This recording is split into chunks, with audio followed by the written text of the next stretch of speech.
text, audio and video news of the globe from Scientific Television. Don't forget to like, comment and subscribe with us.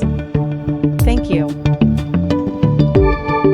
More than 24 refugees from Bhutan have been left in a unique legal limbo after they were deported by the U.S. back to the tiny Himalayan nation they once fled.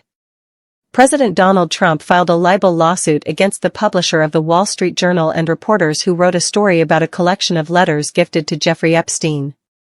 When they wanted, Constance Martin and Mark Gordon could be warm and caring parents.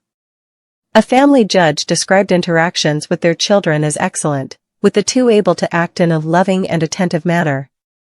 Israel has demolished thousands of buildings across Gaza since it withdrew from a ceasefire with Hamas in March, with entire towns and suburbs, once home to tens of thousands of people, leveled in the past few weeks.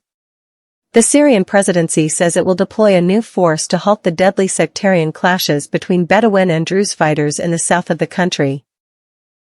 The 45-year-old Druze woman has lived in the southern Syrian city of Suwaida her whole life and never thought her once peaceful hometown would become the scene of a bloodbath.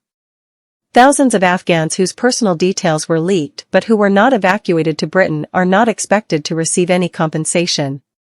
Sylvanian Families has become embroiled in a legal battle with a TikTok creator who makes comedic videos of the children's toys in dark and debauched storylines. A court has ordered Brazil's former president Jair Bolsonaro to wear an ankle tag and put him under curfew over fears he might abscond while standing trial. In the early hours of an April morning in 2023, undercover officers watched as a woman loaded boxes into a hire car at a retail park near the port of Harwich in Essex.